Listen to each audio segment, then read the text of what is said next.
Thank you all for joining us here today for MongoDB and Bonita BPM Power Up Process Applications.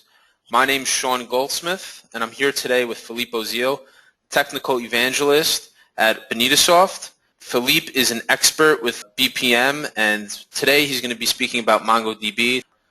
And we thank you again for joining us. Philippe, take it away. Hello everybody, and welcome to this webinar.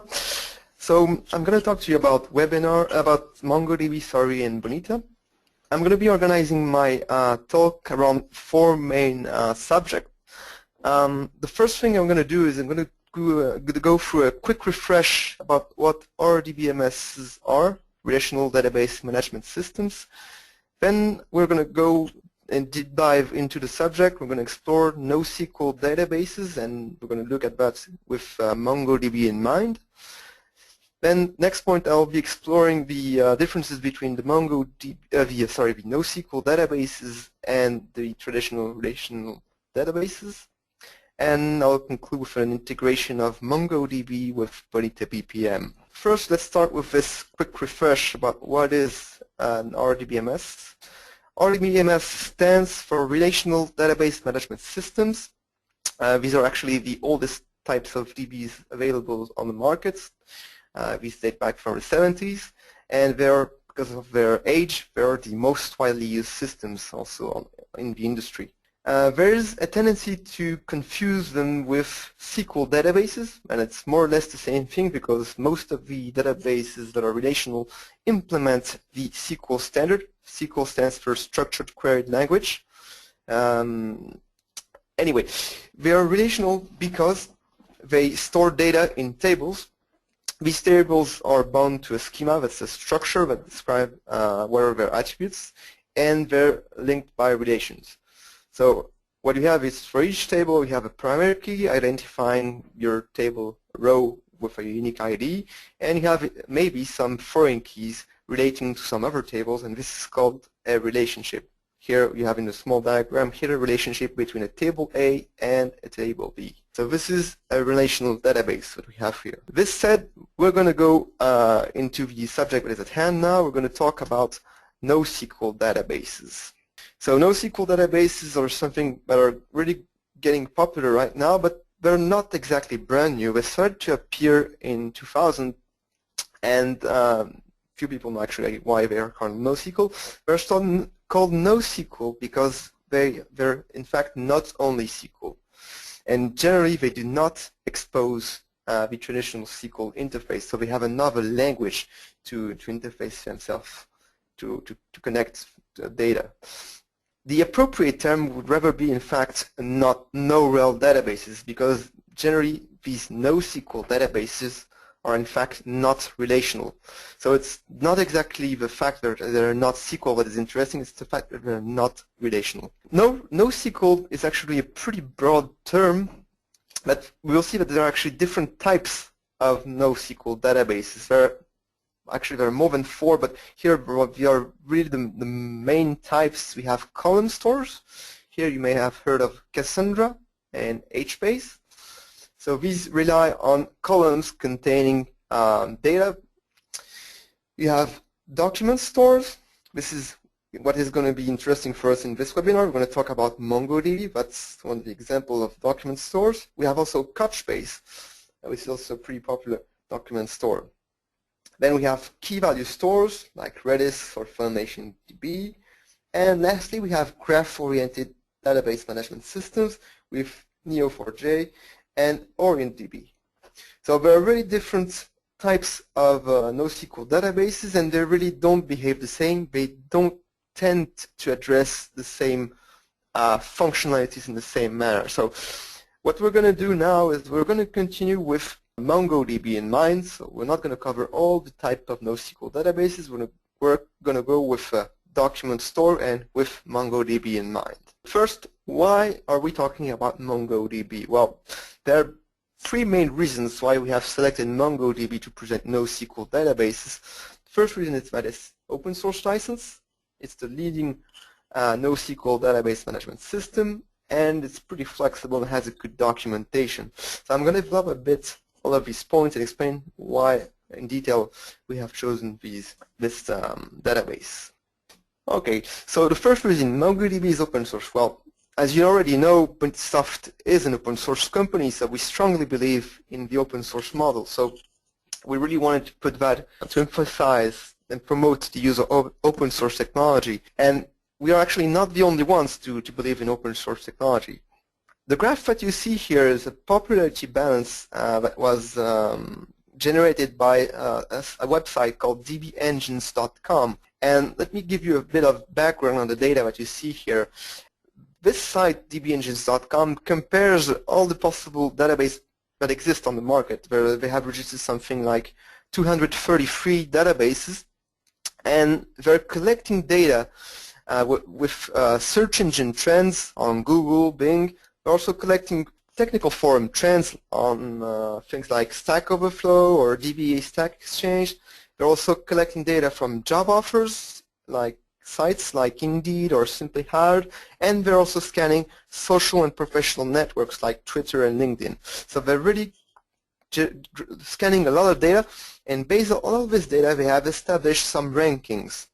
The figure you see here right now is taking into account the comparison of the databases that are using open source technology or using commercial closed source technology. And what you can see here is that during the last year, the interest in commercial licensed solutions has dropped actually, and it's continuing to drop right now. And in the meantime, of course, this is replaced by open source. So there's really a big increase in the open source interest here. So as I said, everybody is interested in open source. MongoDB is one example of open source. That's one of the first reasons why we chose it. Another reason, I think it's even more important than the fact that MongoDB is open source, is that it is becoming a leading database management system. Still using the figures from DB Engines and looking at the popularity, this new graph shows the popularity rating of the different database systems. What you see here actually is that if I take only the top 7 databases that are registered out of 233 databases, MongoDB rates actually number 5, and it's the number 1 NoSQL database in all the databases that are tracked in dbengines.com. Of course, it's still pretty far from the major players. You can see the top 3 ones here are Oracle, MySQL, and SQL Server. But if you look at the graph and you see the bluish line actually that is really at the bottom in November 2012, you can see it's really rapidly growing in terms of popularity, and it's reaching almost the number 4 position. It's really exceeding all the other oldest players like Postgres or DB2, Access. It's really gaining in popularity. So I think it's a good reason why we should talk about this one. The last topic here is more for technical people. Well, this implementation of a NoSQL database is pretty flexible and has a really good documentation. And there's actually a wide variety of drivers that are available. I have looked at the list, and there are 12 languages in which MongoDB can interact with. It ranges from C, C++, C#, Java, Node.js, Perl, PHP, Python, Ruby, Scala, Go, and Erlang. So there are a lot of different languages in which you can interact with. There's also a complete documentation. There's lots of different tutorials, and there are also some pretty detailed use cases about how to achieve this particular solution, how to achieve this other solution. Lastly, there's a really active community that is related to this technology. There's a lot of discussions going on, lots of knowledge transfer going on, and there's also lots of contributions. Some of the drivers are actually supported by the community, so that's a pretty good sign. I mean, it's a really dynamic technology because people invest on their own time to give knowledge and to give more powers to the community by creating themselves drivers. Okay, so these are the reasons why we chose MongoDB. Now let me talk a bit more about what MongoDB is. How does it work? I have said that MongoDB is a document source, so it's really one of the different database types. that exists in NoSQL. What a document stores mean is basically data is stored in what we call a collection of documents. So what we have is, on the first level, is a database that can contain multiple collections, and for each collection you have documents. If I can draw a parallel with a traditional relational database, a collection would be a table and a document would be a row within a table. But we're going to see soon in the next couple of slides that it's really not the same thing. Documents are represented in BSON. BSON means actually binary serialized JSON, and here you have at the bottom of this slide a graphical representation of JSON. It's actually a textual representation. Here you have an object with an ID attributes with value 1, first name attribute with value John, last name attribute with value Doe. This is a document. All right, so up till now, fine, it looks like more or less a relational database, traditional one. Now, here we're going to jump really into the power of NoSQL. There's actually something a traditional relational database cannot do. These are having embedded data and arrays. The document you have in this slide here shows you, again, the same object with ID, first name and last name, but it shows you that you can use embedded objects. Here you can look at the home address object that contains attributes. So we have actually like a document within a document. So this person object contains the home address object, and this home address object has some sub-attributes like the number of the street and the street name and whatever other attributes you can have. It could also have other sub-objects, so you can embed objects into one each other. You can create a relational view of properties within your document. Another thing you can do also is to store arrays within a document. And here the last attribute of this object of this document is called nicknames. So here for nicknames you could have a list of different values. Typically, if you wanted to implement this using traditional relational database, you would have to create multiple tables. You would have to have foreign keys. It would be a whole different structure. Here you can fit all of this data into a single document. So that's really one big difference here with traditional relational databases. Another huge difference is the fact that we have a flexible schema. If you talk about a relational database, you have an imposed schema, but here you don't need to define a schema, so you don't impose a structure at the collection level. And what happens is that at any time you can change the data of your document and you can add new attributes or remove existing attributes. Another thing also that is quite interesting is that you don't necessarily need to have the same structure for all documents in a collection. In the example I show here, I have a product collection. The first first document of my collection is a movie, actually, and has an attribute called director. But next to this, I could add another document to my collection, another document with another type. For example, here I have a book, and this book doesn't have the attribute director. I don't need it. There's no director for a book.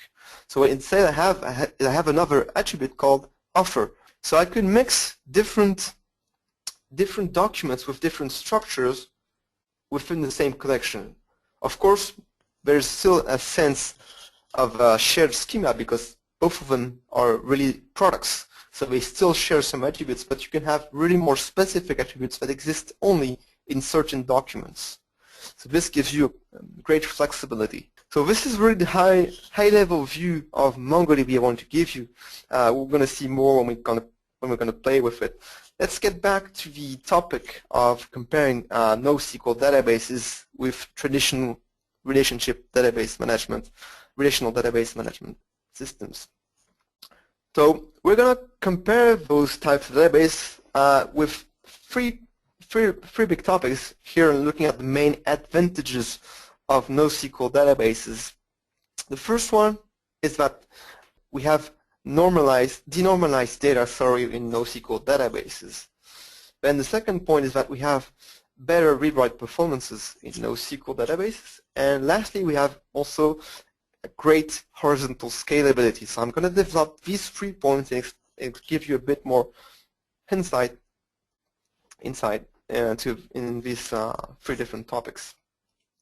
To continue on the data aspect, we have what is called denormalized data. We've seen that we have a flexible schema, and this is very good for developers because it gives you some extra agility. If at any point during the project you discover that you're missing an attribute, you don't have to refactor a whole table or you don't have to refactor your whole schema. You can adapt live to changes of specification. It gives you lots of flexibility, and you can enrich your schema while the DB is running. You don't need to do migrations or stuff like that using NoSQL databases. Another point that is really interesting with denormalized data is that you don't necessarily need to do multi-table queries once you have denormalized data. When we're looking at hierarchical data, you don't need to do queries running across different tables because everything you need might be stored inside a single document. This actually leads to our second point here, read-write performances.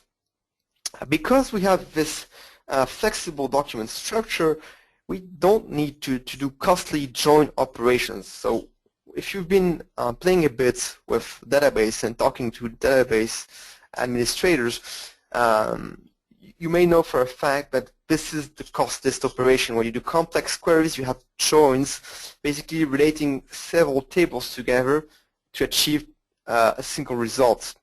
So this join operation in traditional relational databases is something very costly.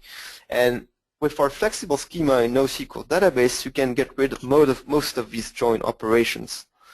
So that's really a good thing for performance in reading the data. Same thing for reading and writing. We have another thing that is really critical in terms of performance. There's no support or limited support for ACID properties when you do read-write to a NoSQL database. As a reminder, ACID stands for atomicity, consistency, isolation, and durability. Basically, these are some properties that guarantee stability of data when you deal with transactions and live operations. This is generally something that is really enforced in relational databases, but it's not too much enforced into NoSQL databases. So this means that there's basically less checking that occurs when you read and write data to the NoSQL database, so it goes much faster. And last point, that's the main advantage of NoSQL databases, is that they have a great horizontal scalability. There are two main things you can do with NoSQL DB. You have clustering and sharding.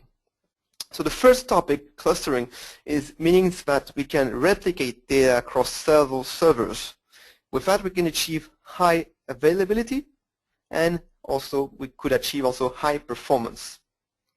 This is something also that traditional relational databases can achieve, but generally this is not something trivial to do with a relational database system. This is something that generally means extra cost, extra complexity in terms of architecture, but NoSQL databases are designed and ready to be clustered. So that's really something that has been implemented in their specification by nature.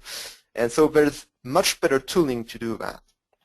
Same other great advantage of NoSQL databases is that they support sharding. Sharding means that you can partition your data across several servers. So imagine you have a big library. You could put all your books ranging with a title from A to F on the first server, the other books ranging with a title from E to G on another server, and etc. You could partition your data on different servers, and this is not something that is generally possible with relational databases. This is really something specific to NoSQL databases. So when the volume of data increases, these are really some big advantages of using NoSQL databases. Okay, but up till now I have given you a lot of advantages and really some powerful features of NoSQL databases, but there are also some limitations, and here I'm going to give you the main limitations that they carry. The first limitation, and I've been briefly talking about this is that NoSQL database generally do not support transactions, and they do not have integrity constraints. I was talking about that when I talked about ACID properties. So these databases generally rely on the applications that feed them data to provide some consistency in the data they feed, or to have some fallback mechanisms if some operations are interrupted. So you have to implement some cleanup routines, some checks, but generally the NoSQL databases do not have transaction. For those of you who don't exactly know what a transaction is, basically this is something that ensures that an operation is complete or is completely cancelled if an error occurs during a transaction. Typically, if we have a bank account and we want to transfer money from one account to another, we start by subtracting money from the source account and then adding money to the target account. But if anything goes wrong during these two operations, we can revert and go back to the original stage. That's called a rollback. And with NoSQL databases, you cannot achieve that. You can still have some workarounds to do that, but it's not as easy as it would be using a traditional relational database management system. So this is really a blocker for certain applications, typically finances, as I gave you the example with money transfers. This is not acceptable to lose money because, well, you lost part of your data or the transfer was incomplete. So that's one of the main hindrances. Another, it's not really a hindrance, but it's really a limitation, is that NoSQL databases, even if they've been running till the beginning of 2000, is that it's a pretty new technology. And up till now, there are really too many vendors on this market. There's a lot of different projects, lots of different technologies. Problem is, not everybody is gonna succeed if there's too many technologies. So at some point, some of them will fade. So it's gonna be a tough choice to choose the right vendor when you start a new project. And another thing is, if you start a project with a specific technology, it's gonna be pretty difficult if you want to switch, maybe for reason of technical limitation. If you want to switch to another technology, it's going to be difficult because there's no standard yet. If we talk about relational databases, we have at least the SQL standard, but here for NoSQL, there's no real standard. So what I was saying here, it's a new technology, so basically choosing a vendor means a project risk. You're going to stick with this vendor for a long time, so you want to make sure you choose the right vendor, and it doesn't, and this vendor provides a solution that meets all your criteria. So it's really a strategic choice here. This is why actually we're going to talk about MongoDB, is that we feel this particular vendor is not going to disappear anytime soon because of its popularity and its features. Lastly, just to finish my comparison between the traditional relational databases and NoSQL databases, I'm going to illustrate that through a theorem called the CAP theorem. CAP stands for consistency, availability, and partition tolerance. And just to give you a bit of more explanation about what these terms mean, consistency means basically, is data coherent if I replicate it? So if you take an example with a cluster with different data, a table that is being replicated, so is my data going to be the same in each cluster, for example, in each cluster node, sorry. Then you have availability, so what happens if, for example, my server goes down while I'm still reading or writing something? Do I lose some data in case of failure? And lastly, partition tolerance. Can I spread my data on another node? So if I take again the example of a shard, can I put data ranging from A to B on the server and data ranging from C to something else on another server? So can I spread my data across different nodes? And if we take the CAP theorem and we look at relational database management systems or NoSQL, both have only kind of part of the solution. If you talk about relational database systems, well, you have consistency, that's for sure, because we have the ACID properties. You have availability, because you can still create a cluster with high availability, but you don't have the partition tolerance. Another problem is, if you look at NoSQL databases, well, you're kind of missing the consistency, but you do have availability and partition tolerance. So there's no ideal solution. Each one has its advantage. Now that we've seen that, let me give you a couple of good use cases and bad use cases when using NoSQL database. I hope this will bring a bit more light into what I've been talking about. So I've given you a couple of examples. First, if we want to explore the semi-structured data aspect, a good example of a use case for a NoSQL database would be to model a mechanical part catalog. Basically, you can decompose a complex object, like for example a plane, into smaller pieces using the hierarchical data structure that NoSQL can propose. Another thing is, for example, handling threaded discussions, because a discussion thread can be forked into several discussions with replies, with comments. So that's a typical structure that relational databases would struggle to model. And there's a really good use case for NoSQL databases. Another interesting topic and interesting use case for NoSQL database is everything that is related to big data. Relational database systems are very costly to scale at some point. When you increase the volume of data and you still want decent performance, you're going to reach some bottlenecks. But with NoSQL, you can really play well with big data. And this is going to be more and more of a subject because of the arrival of IoT, the Internet of Things. The Internet of Things is actually generating tons and tons of data because there are sensors everywhere. There's information going on around with your environment where it's been generated with these connected objects. So all of this is going to feed some big data into some NoSQL databases, and this is a really good example. Another example is science projects. Science projects generally deals with lots and lots of data. So these are use cases that NoSQL databases can address pretty well. Another kind of example is real-time data. Because there's in relational databases there's always a check for ACID properties. It takes a bit of time to read and write data. But in NoSQL you don't have this, so basically you can write and read data pretty fast, and this is critical for social networks. For example, Twitter.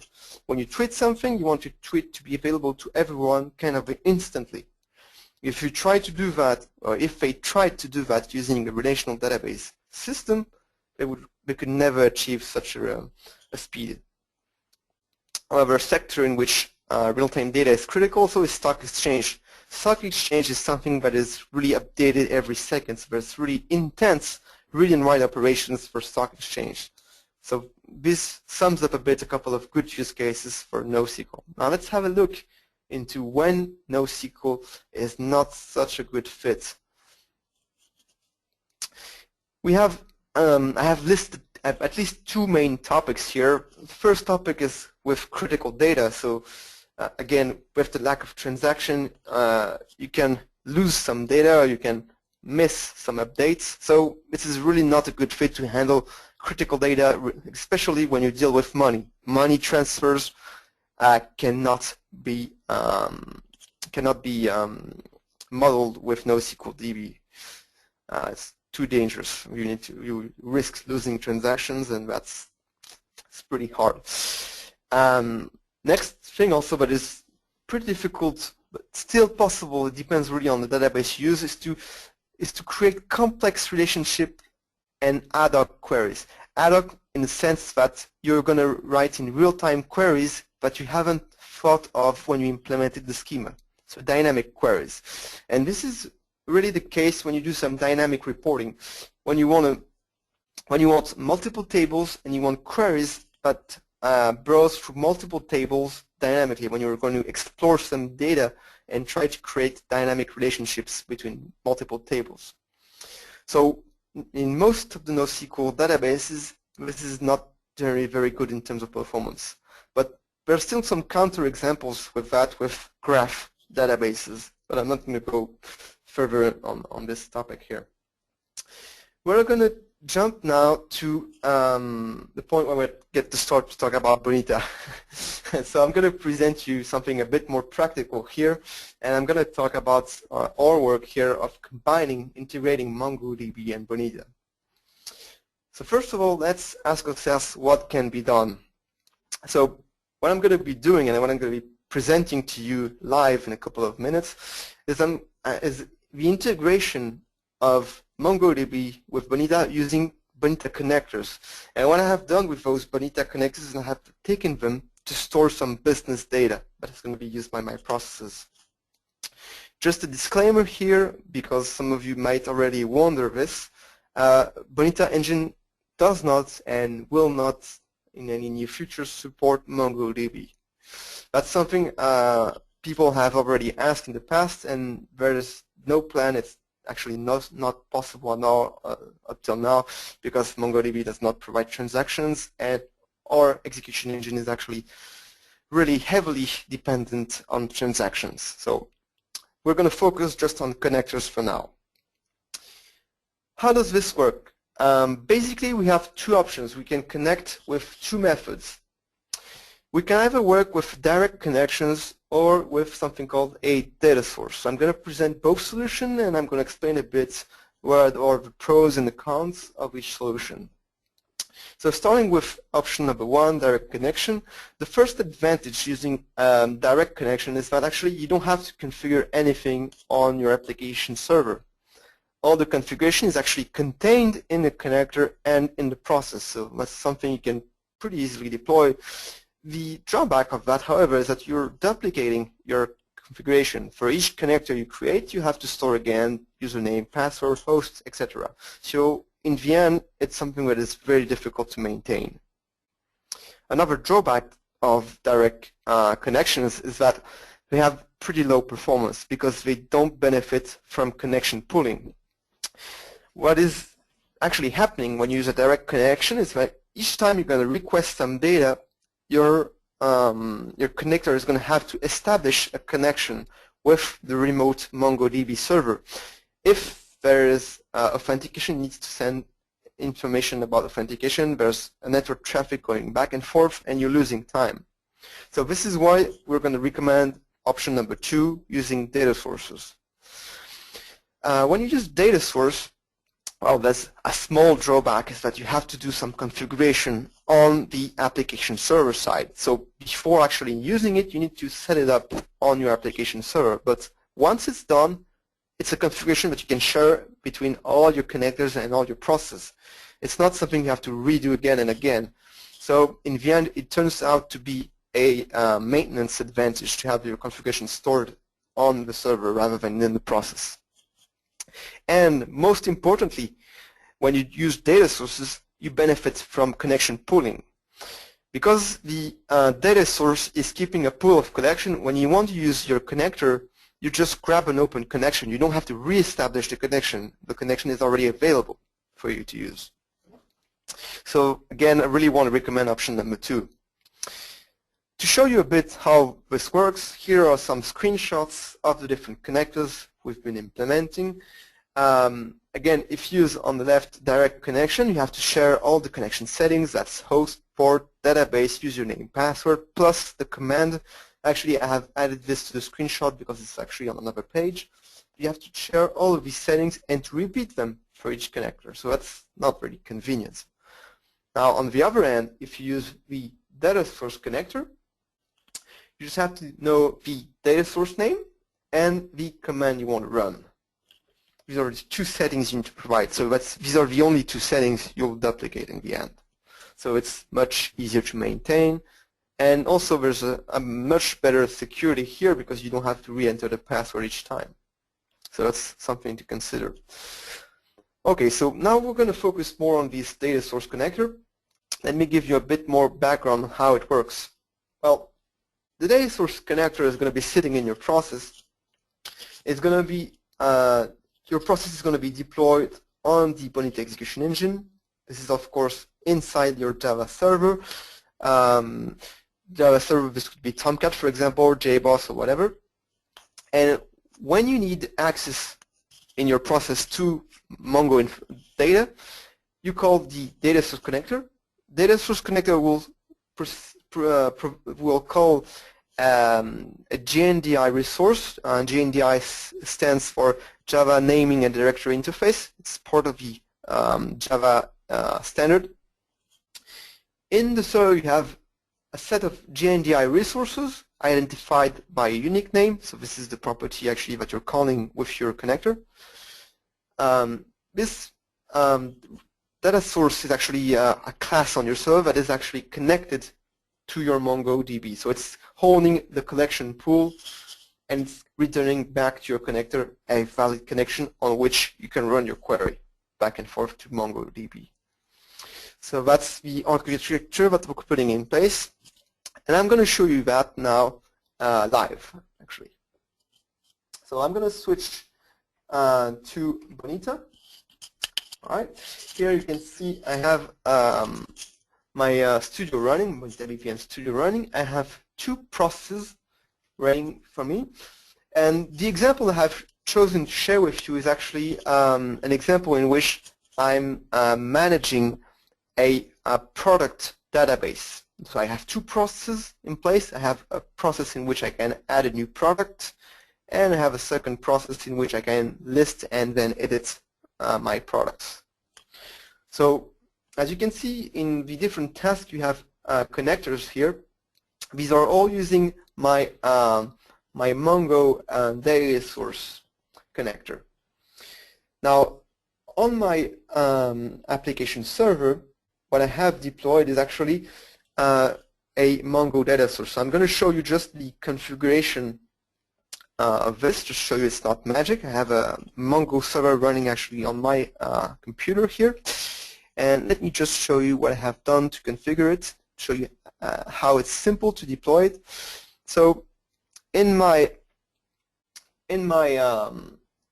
bundle here, I have my Tomcat running, and on my server, I have deployed a configuration, so it's a bit far-fetched, but I have my Bonita web application, and if I open it, I can see a couple of resources. Well, these are the standard Bonita database links I have, and I have a, that's not the right bundle, sorry, wrong file.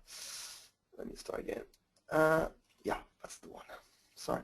So I'm in my studio looking at my Tomcat, looking at my configuration, and my Bonita configuration. Here it is. So I have the Bonita engine database here listed, and I have another one here called MongoDS. That's my Mongo data source that I need to configure on my server.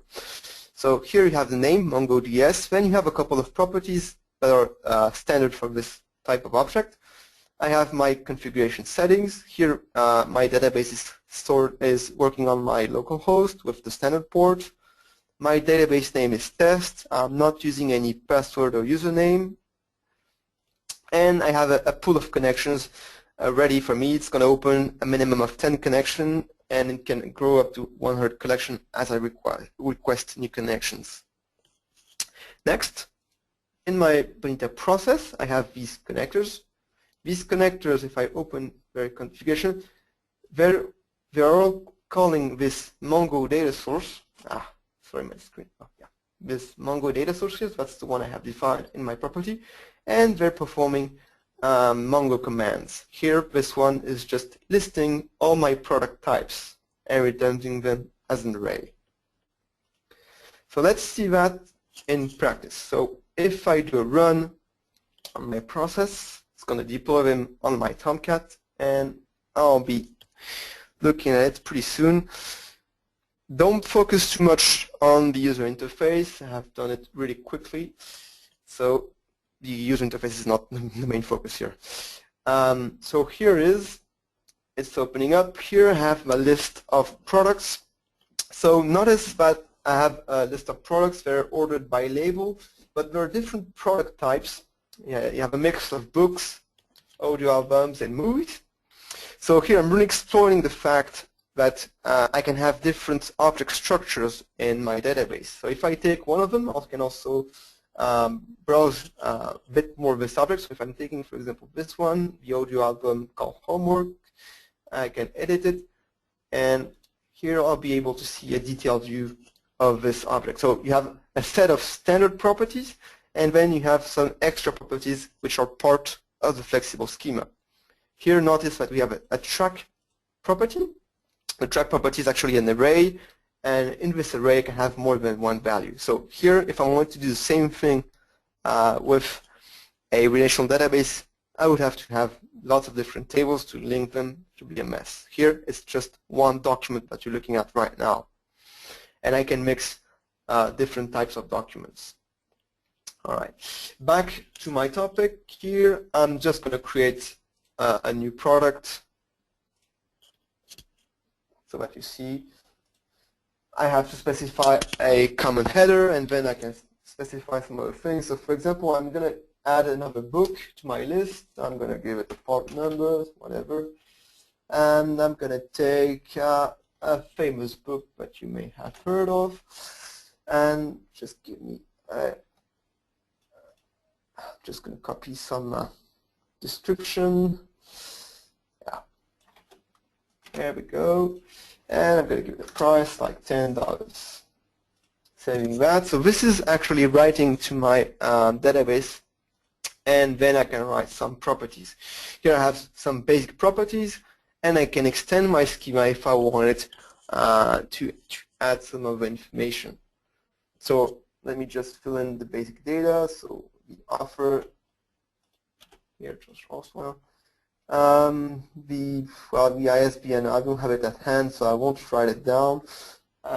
Actually, I'm going to remove the ISBN. I'm going to add another property here. Like, I don't know, I can have, well, let me add something like rating, for example. My other documents don't have a rating, but this one may as well have a rating. So I'm going to rate it for 4 or 5, and I'm going to create it. Now, if I browse back at my list of products, I'm going to see it in my list of products.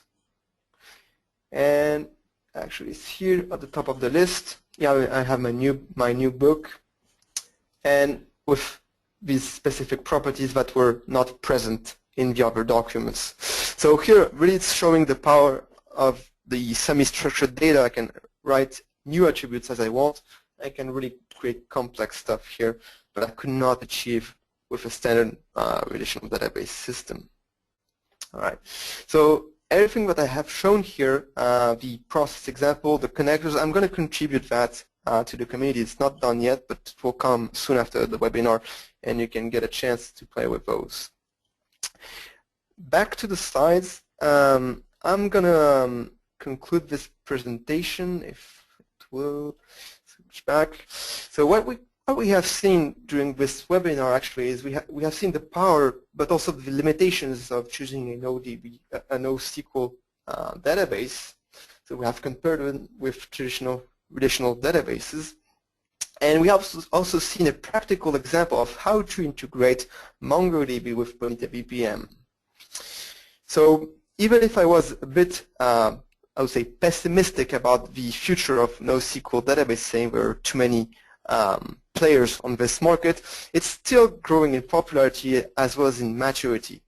As a side note, there's actually some project to extend NoSQL databases by creating a new generation of database called NewSQL.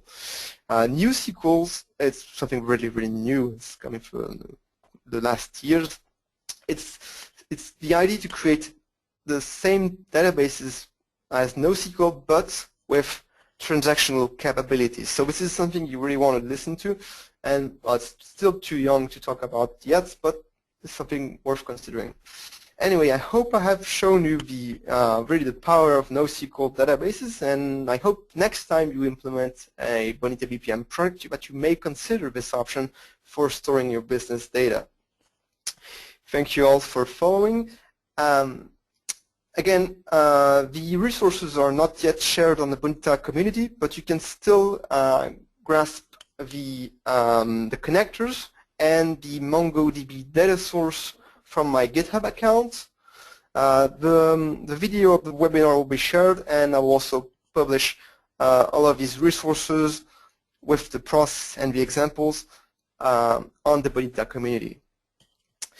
Thank you for watching, and we now have some time for Q&A. So some people are asking actually for some code and see some examples about the practical implementation of the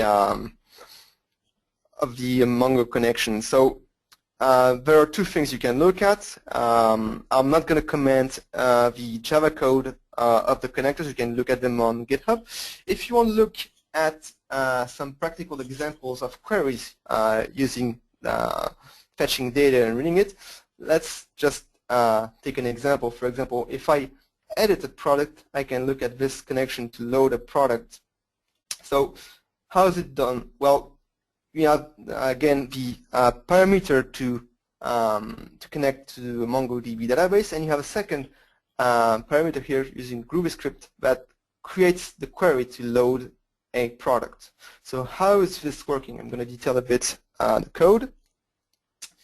So here you see in the expression editor here the query to retrieve a product. So we're connecting to our database, we're connecting to the products collection, and we're performing a find operation.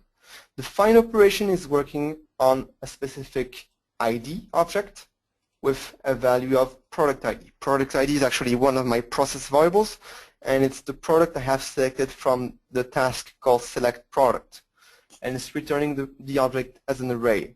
So this here writes a simple query to find an object with an ID. If I take another example, when I update my object here with another query, I write down the product update query. This is done with a bit more complex query here. I'm still connecting to the products collection. This time I'm calling an update method. I'm specifying how to search for the object I want to update. So it's the same thing as the find method. I'm looking at my object with my ID, and then I'm writing down the update operation. Update operation is using a set operation, and here I'm updating the different properties of my object header. So really, as you can see, writing down a couple of queries is really simple. This is why I haven't shown too much code. It's really simple. It's really text-based, and the language is much easier to understand and easier to learn than just regular SQL. There are less operations you can perform. What are the actual reasons why we cannot handle finance data? Well, this is because of lack of transactions. If you have an error in your queries, you will have a partly updated data. You will have a partly updated data, because you don't have any transaction. If you are using a transaction and you had an error in your query, you would roll back to the initial state. So before you were trying to attempt the operation, you would not be stuck in the middle of your operation, and you would not leave incoherent data in your database. Do you have a customer who has implemented large-scale MongoDB store in conjunction with Bonita? Yes, we do, but unfortunately, it's not someone I can talk about. One of the other use cases that I can talk about with NoSQL DBs, it's another customer. It's a state customer that has actually used Elasticsearch. So Elasticsearch is not exactly a NoSQL DB, but it's working with a NoSQL DB. It's a search engine. So this is kind of a good use case to use a NoSQL database, is to store indexing information for your business processes. So you can build a search engine to find out process instances or specific objects that the processes are working with. Other question, can you support use of JavaScript in scripting to directly manipulate JSON, BSON data in Mongo? Yep, actually the queries that we're writing, as you can see on the screen here, actually it's JavaScript here. This DB product update part is actually JavaScript. I have another example that I can show you.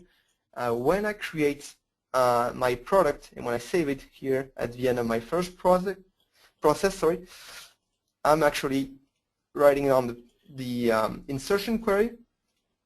But I'm also doing another thing. Actually, it's a bit difficult to read here, but I'm also this one. Yeah, create new product type. When I'm creating a new product type, I'm actually using another collection. And when I'm pushing this code here to the server, I'm pushing an entire JavaScript function. And with this block of code, what I'm doing is I'm generating a new ID on database server side. I'm inserting my new product type with this generated ID and the name that I have taken from the form, and I'm returning the ID. So here you notice that I can write an entire JavaScript function that I can push on the MongoDB side. So it's not Bonita that executes this JavaScript function, it's really MongoDB, and MongoDB returns me the ID that it has generated. So the answer is yes, you can write some JavaScript that can be pushed to manipulate the JSON or BSON. How good MongoDB is with geospatial data queries? Well, there are some specific types that are implemented in MongoDB to deal with geospatial data. I haven't played with them myself, but when you read out the documentation, there are some really detailed examples, so I believe MongoDB is quite good with that. Yeah. Can you configure your connector to add and delete properties during edits or just creation? Well, actually, you can do everything you want. With the update operation, I used a property when I edited my product. I used a property called set. If we look back here, I use a property called set here when I did my update. The set is to assign attributes. Don't look at the slash here, it's just to escape a special $ character, but if you write it down in clear text, it would be set. Set is to set a property value. If you use another attribute in conjunction within this operation, you can unset attributes, so you can delete and create new attributes just like that. So you can do both. Another question, is MongoDB used only for the business data? Well, in my example, yes, it's only used for business data. Remember that you cannot use MongoDB or NoSQL databases for the Bonita execution engine. However, you can still use it if you want to create a search engine to look at your processes, but you will need to duplicate data within a NoSQL database. So this answers actually several questions. Was how good is MongoDB with analytics? Well, MongoDB is okay with analytics, but that's not the perfect fit. When you deal with analytics, there are basically two ways to approach that. Either you have prepared a specific structure in which you have prepared your data to be read and displayed as a report, or you have to query your data and to look at different collections and doing some joins between them. And this last option, doing some joins between multiple collections, that's not really something good for MongoDB. If you want to do joins between complex collections, you'll have to use something, another type of NoSQL database, such as a graph database. Graph databases are pretty good at that, drawing relations between different databases, collections, sorry. Yep. And I think we're all set and just on time. So thank you all again for attending, and keep in touch. We'll send you an email just after with the recording of this webinar, and you can play also with the contributions that are coming out of this webinar. Thanks again, and have a good day. Thank you.